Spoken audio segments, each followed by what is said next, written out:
You found yourself on another episode of Locked On Bulls. On today's episode, we're going to talk about the Chicago Bulls doing nothing at the trade deadline yet again. We're also going to talk about reported talks for Alex Caruso for Kuminga. We're talking about between the Bulls and the Warriors. Nothing ended up getting done, and the Bulls are preparing for the buyout market yet again. We're going to get into all that and more on today's Locked On Bulls. You are Locked On Bulls, your daily podcast on the Chicago Bulls, part of the Locked On Podcast Network, your team every day.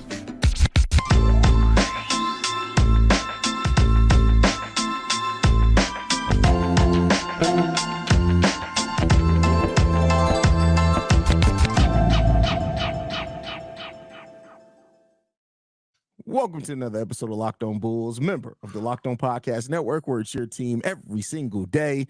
That's Pat, the designer, host, and creator of the Windy City Breeze, and host of the Chicago Bears podcast over at ESPN 1000. I'm Hayes, host and creator of Chicago Bulls and Chicago Bears Central YouTube pages and podcast. And today's episode is brought to you by PrizePicks, the easiest and most exciting way to play daily fantasy sports. Go to PrizePicks.com/LockedOn and use code all lowercase LockedOnNBA for first deposit match up to $100. Pat, very exciting day on the trade market. Teams were willing and dealing, getting better, improving, solidifying some of their bench. The Knicks got better. The Philadelphia 76ers got better. All these teams got better. And there were a few teams that did stand pat. And, of course, the Chicago Bulls were one of those teams. Now, anybody who's been listening to Locked On Bulls should not be shocked by this at all. We were 2 weeks into the season and told y'all nothing was going to happen at the trade deadline this year.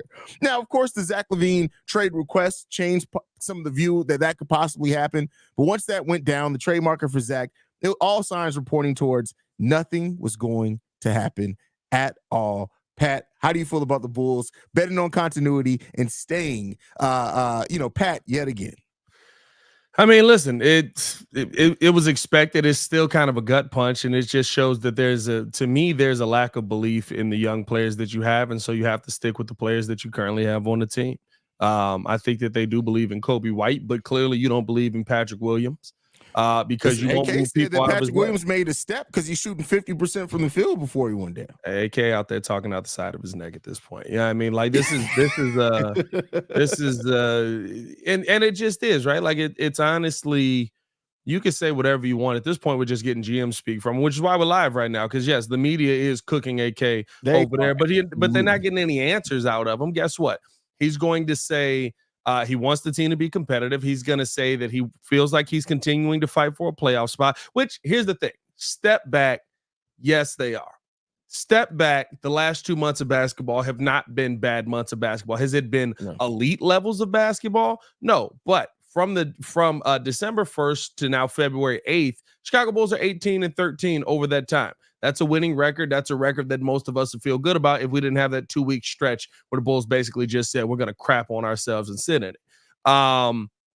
They are 3 games out of the 6th seed, like AK said, which means if they continue to win, and some of these teams who are ahead of them, right? The Magic didn't really make any moves. I thought they would be a team that might try to do a little something to get better. They recently lost a game. Miami's middling, and to me, the Pacers got better. But I guess in that world, maybe you feel like, hey, we can actually climb out of this hole that we're in, where we're the 9th seed, and with a young player, actually go out there and make the legitimate playoffs and not the play-in tournament. That you got 30 games to prove that, right? Like that's neither here nor there. My problem is you're still losing the math problem. My problem is that you're still the same team that you were, even with Lonzo Ball on the floor. This is still a 113, but between a 113 and 111 team offensive rating and defensive rating, no matter how you slice it. You can put different people in there. What we do, we took out DJJ. We added Javon Carter. We got rid of Antonio Blakeney. What's up?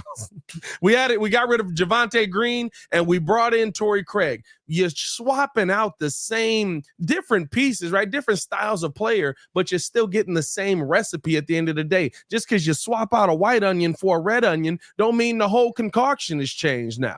Like, that's all we got going on here right now. And I think that's the part where you look at it as a Bulls fan and you just go, come on, dog. Like, are you gonna change anything? At least stand on the belief that you have in the players that might actually be good. Boba Fett was in the Sarlacc pit for 30 years before they finally decided to be like, no, he actually survived that. He got out. That's where this Bulls team is right now. They're dead in the Sarlacc pit. And unfortunately, Kobe White's ascension hasn't been enough to get the Bulls about that pit yet. Now, could it? Maybe. But right now, the Bulls are dead. And until they show otherwise, guess what? They're dead. Boba Fett was dead for 34 years. Yeah. Yeah. It's one of those situations where you just look at this team and you're basing everything on the hope that one player actually becomes a superstar. And guess what? That's how they did it in Denver. That's why I'm not surprised today. Am I upset? Yeah, I'm okay with being upset, because I think that being upset just means that we care about our team and we want to see somebody who's actually in a position to build a team care about our team as much as we do. But I'm not surprised today, because guess what? Denver didn't start building a team until they got stars in place. Denver didn't build a team until Melo was there. Denver didn't build a team after getting rid of Melo until Nikola Jokic showed up. Well, I mean, they hovered around 30 wins for most of that time, but yeah. Right, but what I'm saying is, like, they didn't go out and just be like, hey, we're going to move pieces, we're going to bring guys in, we're going to try and build a team that's going to be at the top of the Western Conference. They was like, we got Andre Kirilenko, baby, AK-47. That sells T-shirts. Yeah, I mean, like, that's really what they did for like 20 years. Like, it's just, it's one of those things where you look at the teams that were there before and where he comes from and when did they start building it? When they drafted a superstar during a Taco Bell commercial. Now all of a sudden, hey, now we got a piece in here that we feel is a really good piece. Let's go out and make a trade for Aaron Gordon. Let's go out and make a trade for who they had in there, KCP. We got to draft Jamal Murray now. Now we got to go out and get MPJ. Now we got to put pieces around this guy that fit who this guy is. You found a miracle piece in the second round, and he turned into something. And that's what they're hoping for here. Don't get it twisted, Bulls fans. If Kobe White is a player that is averaging by the end of this season 25 plus points per game, they'll go out and they'll buy some pieces. But if he stays kind of just like, well, we think he's nice, he's a good player, and I think he is trending towards that, and then they're probably not going to go out and get anything serious. Here's my issue with this, and I talked about this a little bit over on Central, is that continuity has been what they've stuck to, but they may be seriously forced in a situation where they have to do continuity. By that, I mean this. Unless AK does get busy this offseason, the most cap space that the Bulls can have is $32 million. Now, that means that they would have to let everybody walk and renounce every single cap hold that they have. Yep. Now, if they re-sign Patrick Williams, they're going to have only $16 million under. That's not even salary cap space. That's under the luxury tax. Yeah. So you literally can't do much to improve a team. And again, the $60 million isn't counting Patrick Williams' extension. So if Patrick Williams gets a $10 million extension, we're looking at a Bulls team that's going to have $6 million to deal with. And guess what? That extension is going to be higher than that. Yeah. This Bulls team is in a place right now because of their own doing, because of their inability to be more aggressive. I'm not saying I want the Bulls just to make a trade to make one. No, I'm not saying that they should make a bad trade if that's all that was out there. But what you've done in keeping this team together when you've seen that it hasn't working, it's a series of unfortunate events that's led us now to this place where we do not have a clear path to meaningfully improve. So Pat's point, it's going to be prepared.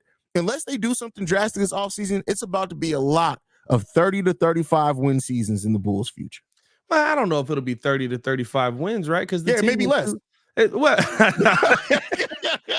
don't know about that, because I do think the team is a 500 team, right? Like that's if they keep this. If DeMar walks, keep in mind that if DeMar walks and we don't re-sign him, we don't have money to replace it. We don't just get that money back. Right. So I get what you're saying. If this team stays together, but if DeMar does walk in free agency, if a team does offer Drummond more than what we're going to be able to offer, which is about $4 to $5 million, which he could really get. We're looking at that point of replacing them with vet minimum contracts. You're going to get worse unless you do. Adama Sanogo is ready. Unless Patrick Williams does step up. Unless Julian Phillips is something that we've seen the flashes on and ready in year two. That's the issue that the Bulls are running into.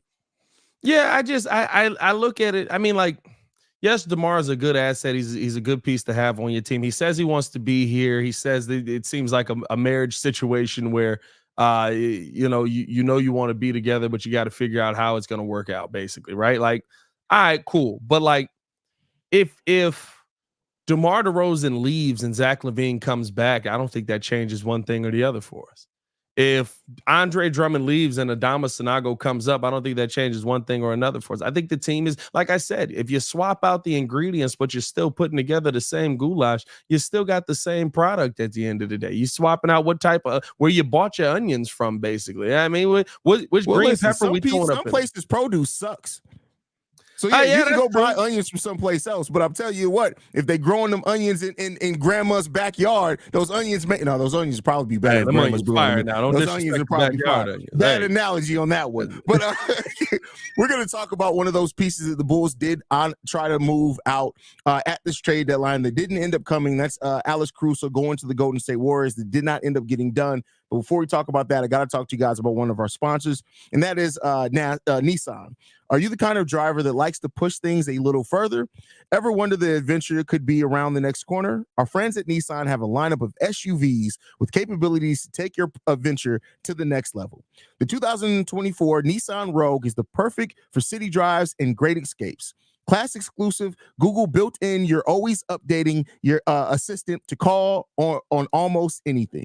Gone are the days of connecting to your phone. Google Assistant, Google Maps, and Google Play Store are built right into the 12.3-inch HD screen information system. The 2024 Rogue is the perfect mid-size crossover for your next adventure. Nissan's incredible lineup also includes the 2024 Nissan Armada, which actually almost got one of those before I got my beautiful spaceship that I drive now. This will change what you expect from a full-size SUV. Picture a rugged 4x4 that can seat up to 8 in first-class luxury and style. Tow bigger and explore further in the 2024 Armada. Take Nissan Rogue, Nissan Pathfinder, or the Nissan Armada and go find your next big adventure. Shop NissanUSA.com. All right, Pat. So the Bulls did try to get some. I don't doubt that they made calls. I don't doubt that at all. It's just what they were trying to get done. So apparently the Bulls were engaged in talks up until the deadline ended with the Golden State Warriors in a trade that could have involved bringing in Jonathan Kuminga for Alex Caruso. They couldn't quite get it worked out. It seems like the Warriors wanted picks back. The Bulls weren't open to moving any picks, so that deal ended up not getting done. How do you feel like that would have changed anything very much so for the Bulls? Because I look at Kuminga, he's still a project. He does have tons of potential, but to me, it's like if you're looking at Kuminga, Patrick Williams, and Julian Phillips, something got to give there. My issue with Kuminga is the fact that just nobody in the Bay Area is giving lineups, bro. We just shaving it straight off. We not tapering that, nothing. We not, like he just horrible. My God, like nobody on his team. Stephen Curry has a fresh fade every game. Nobody on his team is saying, "Hey, bro, what are you doing?" Like, I don't know. But at the end of I will say this. Here's my thing with calling for Kuminga. Would Kuminga have made a difference? Maybe he makes a difference. Maybe you go out there and you're able to get something for the future out of him. But I'm not giving you credit for making calls. That's your job. I'm not confusing activity with accomplishment out here. And honestly, like the biggest thing that I have an issue with is, when the last time we traded a player was? A player? Player. Larry Markin was the last time we traded a player. August 30th, 2021. Yeah. There's a 4 behind the 2020 now. And I'm not sitting here. I will say this. I think the NBA is heading.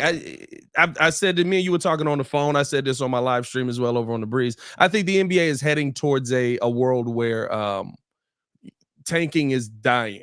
I think that a lot of the teams that are at the bottom, you look at them, even when they get the right piece, right? Like Cade is the right piece. Wemby's the right piece. Those teams still suck. And it doesn't seem like they're going to get massively better for a while here. So I think teams are kind of trying to avoid tanking. I look at what the Hawks did. There were a lot of teams the Lakers, right? Like, there were a lot of teams today that surprisingly stood pat at the trade deadline. And it wasn't just the Bulls, but like, you're trying to move on from pieces that it feels like have no future here and you can't do it. That's a concern for me. That is like Zach LaVine. Okay, Zach LaVine ends up getting hurt. Opts for the surgery, right? As soon as he's like, I'm going where to the nah, not at all. No. And if you look at the move the Detroit Pistons made, there's a chance that deal would have happened at this trade deadline. Yeah, no, I think the deal we're praising the Knicks for could have been what the Bulls were going to end up getting, and Zach LaVine basically was just like, hold on, let me pull out the 45 and put one through the foot, so I make sure that I'm not living in Detroit for the next 3 years of my life. But to me, you have to find a way to move on from guys like Andre Drummond, like DeMar DeRozan, and it's not to say that they're not good players, but it is to say that where's the future with them? Where's next year with them? I'm not talking about 4 or 5 years down the road. Like you just said, we might not have the money to keep these guys around next year. Like I don't get what this Bulls team is trying to put together. Fine, you don't want to rebuild? Don't rebuild. Retool. But you need new tools. Retool don't mean you put WD-40 on the chipped up piece of linemen's. Like you got to go out there and actually get new tools. That was oddly specific. Somebody done that for they right here. I actually need to put some WD-40 on them. Yeah. I'm an electrician, baby. I knew how specific. Y'all see how well I knew Pat. I knew how specific that was. That literally something that just happened. They right here. Yeah. Need to put some WD-40 on them, but yeah, I mean, but it's retool means retool, new tools. We need new tools in the building. I don't know. It's tough. It's tough, man. Like you're having the same conversation, and we're talking about yet another deadline where we're talking about players that we could have had, and not players that we do have.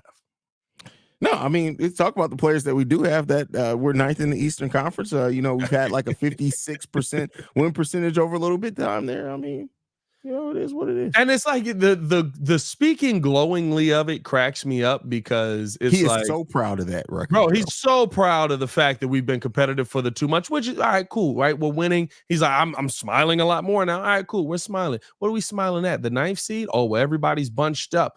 So your goal is 6? Like, that's what the conversation said to me. The goal isn't 1, the goal is 6. I mean, it's a Jerry Reinsdorf own team. I just like I don't know what to say anymore, bro. Like I don't know. This is one to me where AK he dropped the ball so many times in the beginning. And you know what it feels like? It feels like there's an 85-year-old man running the team. That's what it feels like. Like it feels like Jerry Reinsdorf's the owner. Listen, AK in the front office is past dropping the ball. The ball. Like you could drop the ball, you could pick it back up, you get back on the court. They dropped the soap at this point in time. Okay, all right. They have dropped the soap. Like this is like watching the episode of Oz. They dropped the soap. It's done.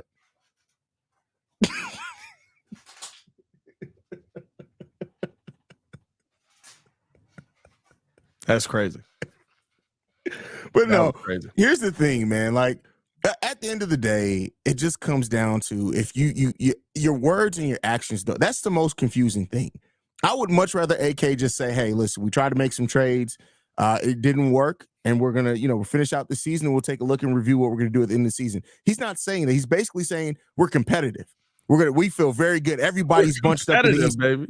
Everybody's bunched up in the East. We could technically be the 3 seed right now. That's the way he talked about it. It's like, bro, have you been watching the games? I mean, we're competitive, sure.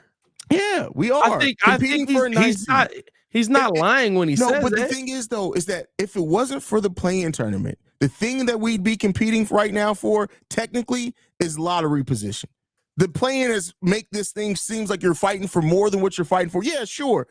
Shout out to the Miami Heat. They made it from the play-in to the finals, and it's given these teams a lot more hope. And, hey, it's fun to watch. It's fun to talk about it as a basketball fan. But let's be clear here. 3 years ago, the only thing you would be competing for right now is a lottery spot. This is what's tough, right? Because if it was just the Bulls doing this, and I know we focused on the Bulls, it probably would piss me off so much more. But the fact that it seems like the NBA middling teams kind of are doing this, right? Like I look at now the East and the West are very different. West is way stronger than the East is by a lot, right? Like I think the Pelicans going into last night were the 8th seed and they were 29-21. Right, the 8th seed in the East right now is what 20 and 20 or 23 and 27, something like that. Like it's a very different league. But does the fact that the best of the best don't feel unbeatable in this NBA play anything into this? Like the Celtics look like a good team, but I'm also like, that team gonna go 7 games. Like, if they get in a series with somebody that's going to fight with them 7 games, they might lose. That's definitely facts. Like, I don't get me wrong. That's definitely facts. Like, there is so much parity now in the NBA that you got to understand that, you can go from, I won't say from worst to first, but there is a path to where you can definitely drastically improve your team and by making the right moves. But that still comes down to making moves. Yeah. So, it is what it is there, brother. Yeah, I don't know, man. It's. I mean, you look at from the Celtics have 29 or 39 wins. The Bulls have 24. You're not going worst to first, and the Bulls aren't the worst. That's what's hilarious, right? I think the funniest part about all of this is that the teams that are worse than us were willing to make moves.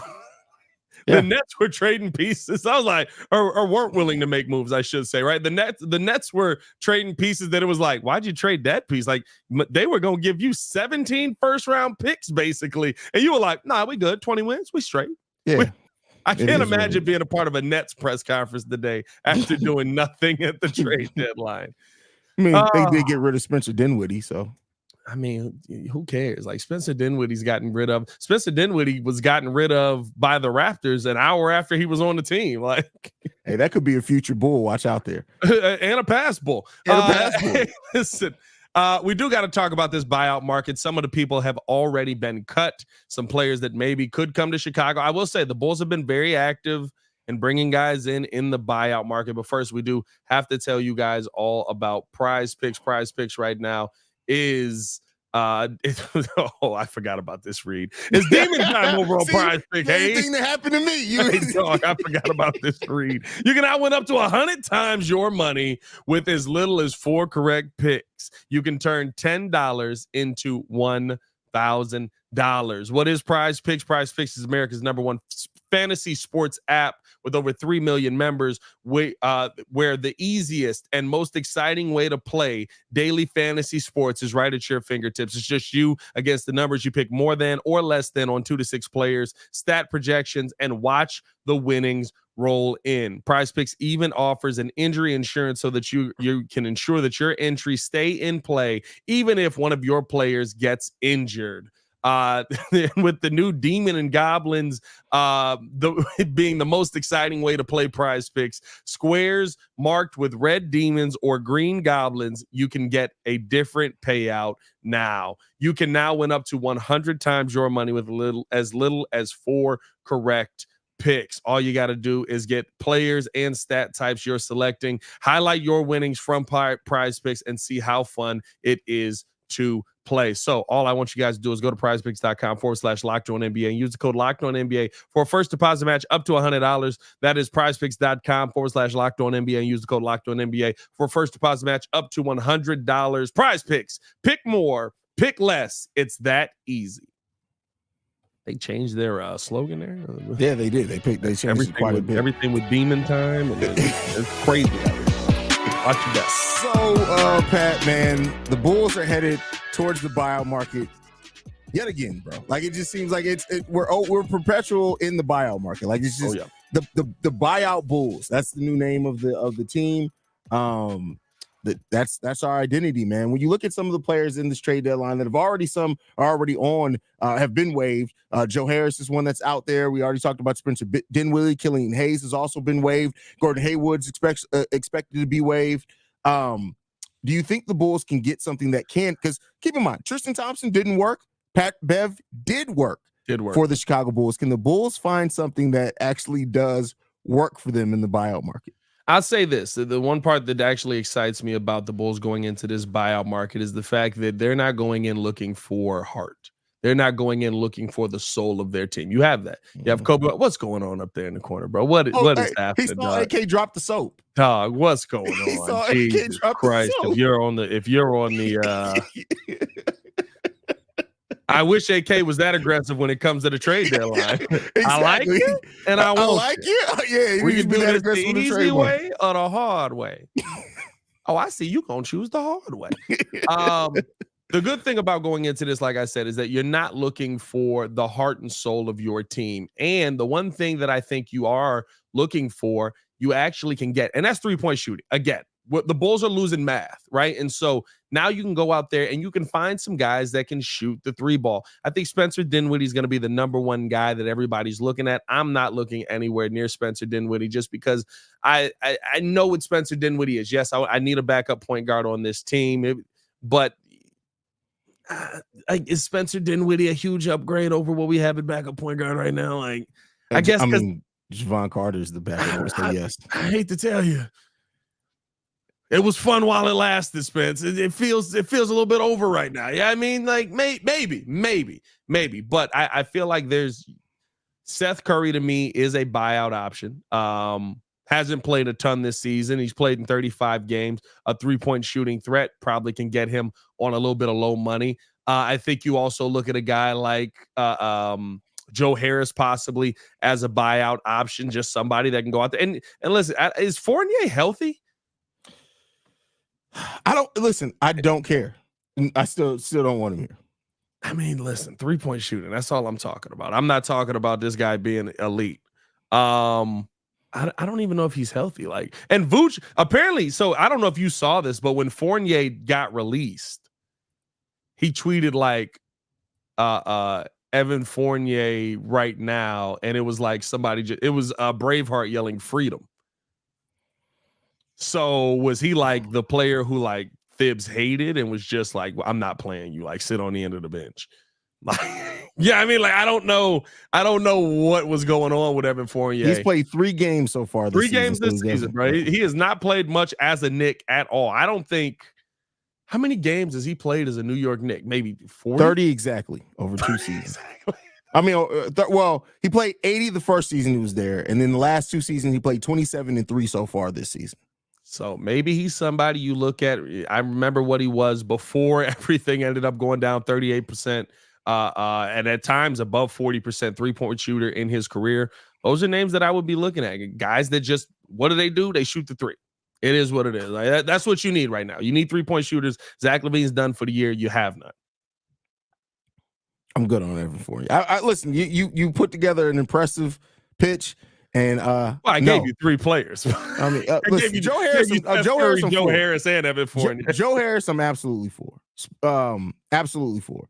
But Spencer Dinwiddie, Evan Fournier, I'm good on those guys. And it's just Spencer Dinwiddie is, even in a down, he's having his worst career year and he's still 2 times better than Javon Carter.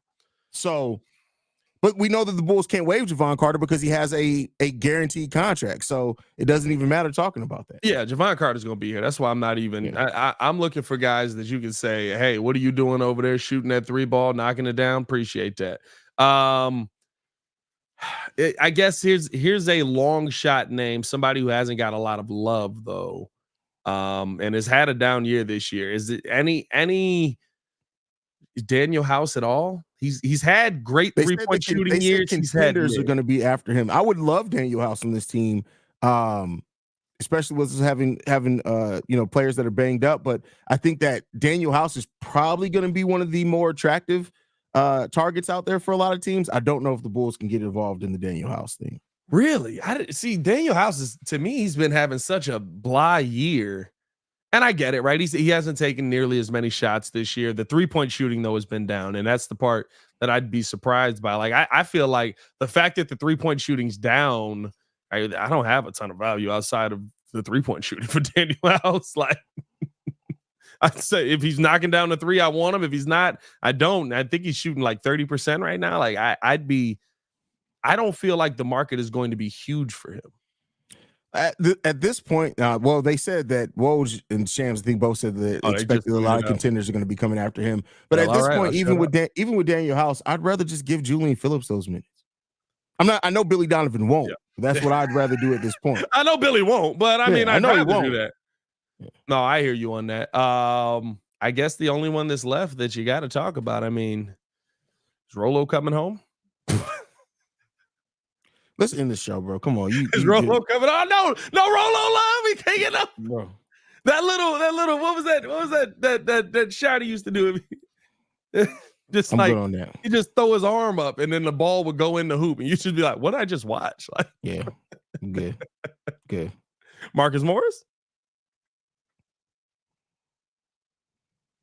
Or which Morris is available? I think it is Marcus Morris. I don't hate that, but it's like, what's he giving? What does he bring that we don't have already? He's not that good of a 3-point shooter. He's definitely not a good 3-point shooter. You're not bringing in Marcus Morris as a 3-point shooter. You're bringing in Marcus Morris as somebody for people to punch. Was he the punch one? He wasn't the punch one, was he? I don't remember, bro. Was he the punch one? Which one got punched? They're twins. It's all the same. The DNA checks out. They both felt it. Yeah, they both felt it. He got hit, and the other one double dragon in this mode. Marcus Morris shooting 40% from 3 this year, though. How many is he taking a game, though? That is a good question. Let me see. I might have to dig a little deeper into his stats because now 37% career 3-point shooter as well. I don't think I realized how good of a 3-point shooter he actually was over his career. This year, he basically knocked it down 2.4 game. Come on, bro. That's it. We're done here. So no. Me, okay. All right. And follow us on everything at Locked On Bulls. You can follow me on everything at Pat the Designer. Here we go again. As is, as does, man. Thank you guys for tuning in. You can follow me at CEO Hayes. Don't worry about it. Negro spiritual was that? That's exactly what it is. We want to thank you guys for tuning in to another episode of Locked On Bulls. We are free and available on every podcasting app and platform of your choice, as well as YouTube and the Odyssey app. For Pat, I'm Hayes. This has been Locked On Bulls. Peace, y'all. Peace. Yeah. Continuity, baby. Run it back.